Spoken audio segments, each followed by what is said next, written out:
Chama agora para a nossa conversa. Eu e Marilu Cabanhas conversamos nesse momento com Ladislau Dolbor, economista, professor da PUC São Paulo. Olá, Ladislau, tudo bom?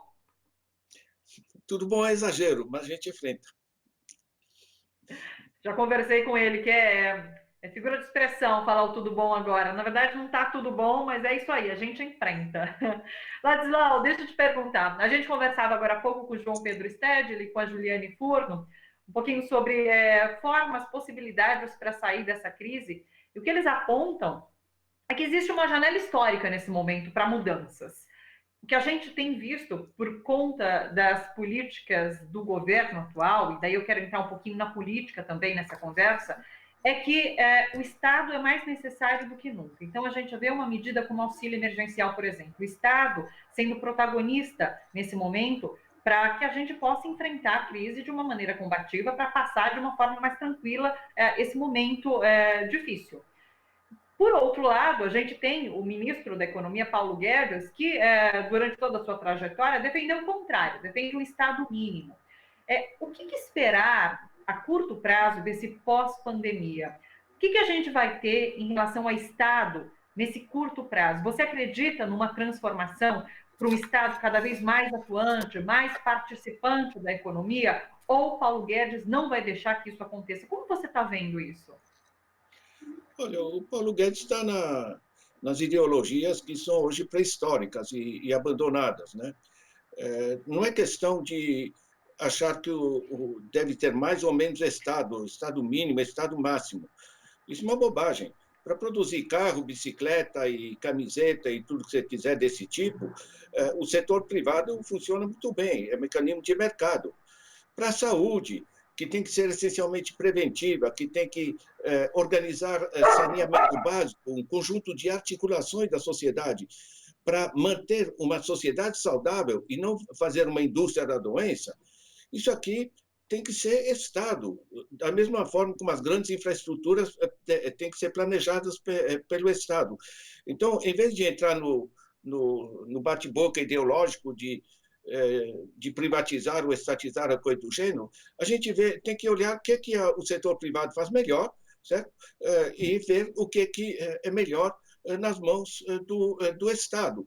A saúde, eu trabalhei muitos anos nas Nações Unidas com esses temas. Se você pega o Canadá, por exemplo, o Canadá, a saúde é pública, gratuita e universal, porque é bom todo mundo chegar facilmente na saúde, porque aí não adoecem, aí fica mais barato. Né? Nos Estados Unidos, a saúde é em grande parte privatizada. O custo por pessoa por ano é $10.400. No Canadá, que tem um nível de saúde da população incomparavelmente mais elevado, o custo é $4.400. Então, é bom senso. O Estado tem que cuidar dessa parte. Saúde, educação, um conjunto, a segurança, esse tipo de coisa é vital que o Estado enfrente, que o Estado resolva. Né?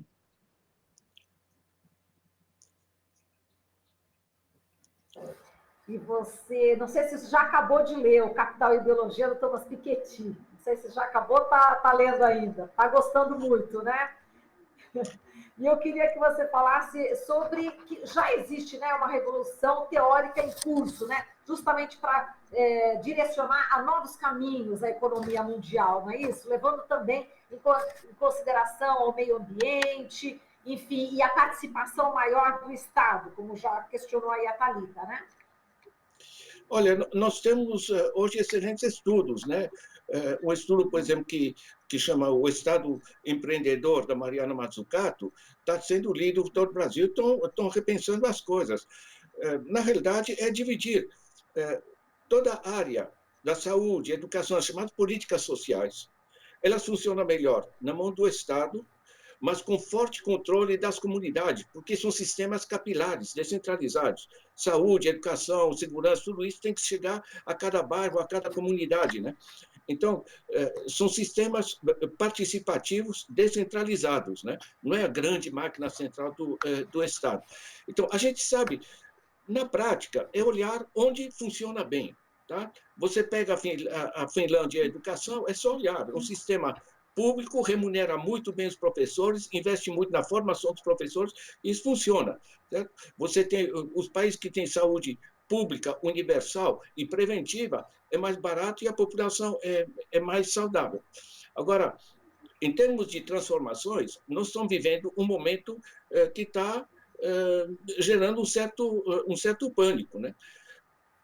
Agora, um ponto positivo é que as pessoas agora estão lembrando do Estado, né?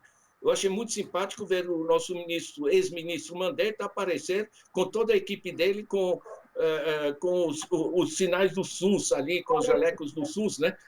Certo? Estão defendendo. De repente, lembraram do Estado, né? Na hora que precisa, eles lembram, né? Os banqueiros agora estão querendo o Estado, né? Certo? Por desgraça, o Paulo Guedes adora banqueiro, né? Certo? Mas, na realidade, nós temos que resgatar esse processo. Muito importante é o seguinte: nós temos uma superposição de crises. Tá? Isso, o que está sendo discutido, eu acompanho muito no nível internacional, é que nós temos simultaneamente uma catástrofe ambiental planetária, nós temos uma desigualdade que chegou a níveis absolutamente obscenos, esse 1% que tem mais dos 99%, e o Brasil é um dos mais desiguais, né? E o caos financeiro, porque em vez das finanças servirem para financiar as políticas públicas, financiar a produção, enfim, serem fomentadores do desenvolvimento, as finanças estão extraindo. Eu pego a ANEFAC, né, que dá os dados agora, fevereiro passado, os juros cobrados de pequena e média empresa, de produtores, nos bancos, 45% ao ano. Que tipo de produtividade você tem que ter para poder ter lucro e pagar, além de devolver o empréstimo, ainda pagar 45% de juros. Isso na Europa está 2%. Quer dizer, isso aqui é uma agiotagem generalizada. O que eu acho é que dessa convergência do problema ambiental, do problema da desigualdade, do caos financeiro e ainda por cima do coronavírus, nós temos a matéria-prima, digamos, para sentar, gente, vamos reorientar isso, baixar para o chão e criar políticas que funcionem. Né? Queria saber qual a sua avaliação, professor, das medidas que foram tomadas pelo governo agora a curto prazo para conter essa crise. E vou citar de novo o exemplo do auxílio emergencial. Essa semana, Bolsonaro, durante aquelas coletivas ali no Palácio do Alvorada, chegou a comentar, falou que, na verdade, foi uma medida tomada pelo governo, quando a gente sabe que o governo queria inicialmente pagar R$200, o Congresso, principalmente a oposição, que se mobilizaram para conseguir aumentar isso para 600, podendo chegar até R$1.200. E ele fala sobre essa medida e ele já diz o seguinte, que a gente não pode pagar todo mundo, porque tem muita gente que está usando dessa medida para burlar, para conseguir, não se encaixa naquilo, mas quer receber de qualquer forma. Então, ele faz críticas a todo momento e não entende a importância que esse dinheiro tem para essas pessoas mais necessitadas. Eu queria saber qual a sua avaliação sobre essa medida, que tem demorado, burocracias têm levado as pessoas a não conseguirem receber esse dinheiro a curto prazo, e o que você acha que seria necessário nesse momento para evitar com mais contundência, de forma mais contundente, que essa crise se aprofunde? Olha, o problema principal a entender é que não há contradição entre você cuidar da saúde ou cuidar da economia. Isso é uma idiotice, porque o vírus ele não é muito letal, mas ele se expande de maneira extremamente ágil. Né? Então, normalmente, uma pessoa contamina 3 pessoas, essas 3 contaminam 9. Então, quanto mais você atrasa e fica discutindo, e vai, não vai, e tal, e fica esperando que as pessoas passem dias nas filas, na Caixa Econômica, quando estão na era do cartão de crédito, quer dizer, tudo isso aqui é uma balbúrdia. Né? Quanto mais rápido você coloca dinheiro para as famílias poderem se isolar rapidamente, e para o SUS, para poder combater, e para os municípios, para o interior, nós somos 5.570 municípios. Os problemas estão no nível de cada município. É o município que sabe qual é o bairro ameaçado, como se isolar melhor, como aproveitar as infraestruturas escolares, por exemplo, para auxílio hospitalar, coisa do gênero. Isso é local, né? Então, o dinheiro tem que ser repassado rapidamente. Agora, os R$600 para 3 meses, isso dá 98 bilhões de reais. Eles estão falando em 1,2 trilhão de reais. Quer dizer, 98 vai para as famílias, o resto vai para onde? Certo? Basicamente, vai para os bancos. Né? Se eles dizem que a gente não pode estar colocando dinheiro toda hora, eu pego os dados de 2019. Eles passaram para bancos e para os grandes aplicadores financeiros, juros sobre a dívida pública, passaram 310 bilhões. 310 bilhões dá 10 Bolsa Família. Isso para banqueiro. Banqueiro, francamente, não está precisando de uma bolsa banqueiro. Tá? Ele está bem obrigado com os juros que cobram. Né? Na realidade, eu acho que, além da balbúrdia econômica, nós temos uma balbúrdia política, porque eles são incapazes de definir quem é o ministro, quais são as políticas, quem toma uma medida, aí o STF trava, aí vem as mudanças do lado do legislativo, não escuta os governadores. Quer dizer, frente a uma crise, você tem que ter um comitê de crise. Né? Eu queria lembrar que o projeto Mandacaru, o pessoal do comitê científico lá que se organizaram, os governadores do Nordeste, é um negócio muito interessante. É um sistema que articula todas as políticas para a região. Nós precisamos disso a nível nacional. Né?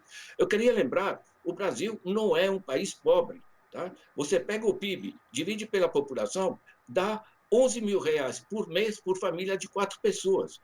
Nosso problema não é econômico, nosso problema é político. Como é que você mete 310 bilhões para os banqueiros, essencialmente, né, com os juros sobre a dívida pública? Isso só em 2019. Né? Os grandes grupos, os bilionários, né, os 206 bilionários, né? Então, eles aumentaram as fortunas deles em 230 bilhões entre 2018 e 2019. Estão lavando a burra. Entende? Quer dizer, o dinheiro tem. Aí ficam discutindo, será que é 200, será que é 600? Bom, vamos dar 3 meses, os 98 bilhões para a massa da população, mas não pense que é para sempre, tá? Porque o dinheiro, enfim, né? Onde é que tem o dinheiro? O dinheiro está aí, meu. Eu acho que há uma má-fé, né? Porque eu não acredito em tanta burrice assim. Há uma má-fé em termos de que a pressão dos bancos, os banqueiros gostam dos lucros grandes, certo? Os grandes aplicadores financeiros também querem manter, se sentem ameaçados, então estão, como sempre, recorrendo ao dinheiro público, como já foi feito nos Estados Unidos. Bem, Ladislau, você falou sobre o consórcio do Nordeste, né, que tem esse comitê científico, né, Covid-19, que tem como cabeça aí o cientista Miguel Nicoleles e vários, centenas de cientistas, não só do Brasil, do exterior, que trabalham, inclusive, voluntariamente. Eles estão dando um show, né, de planejamento, como você também estava abordando. Falta planejamento para o governo Bolsonaro, né, distribuir esses recursos até, por exemplo, aos estados, municípios. A gente viu que o Senado aprovou, nesse sábado, o socorro aos estados e municípios, na ordem de 125 bilhões, mas teve a contrapartida, né, de não ter o reajuste de salário dos servidores, aí depois, lá no Senado, tentou-se realmente, conseguiram tirar pelo menos os servidores da área da saúde. Mas, enfim, amanhã vai ser novamente, a Câmara vai votar esse projeto amanhã, e a primeira parcela vai chegar no próximo dia 15. A gente já está quase aí no pico da pandemia, e aí vai depois do pico da pandemia que vai chegar aí os primeiros recursos nos municípios, por exemplo, nos estados, né? Como é que você vê essa falta, né, de planejamento do governo Bolsonaro, e isso está custando vidas, Dalmon? Olha, isso tem que ser visto em perspectiva. Né? A China alertou os problemas em dezembro. Né? A Organização Mundial da Saúde enfim, alertou também. Todos os dados foram generalizados no mundo ainda em janeiro. Certo? Nós estamos em maio e estamos discutindo o que é que vamos fazer. Será que nós vamos financiar? Como é que financia? Certo? Entre na fila da Caixa Econômica Federal. Isso é uma incompreensão radical da gravidade do problema. Esse é um processo exponencial.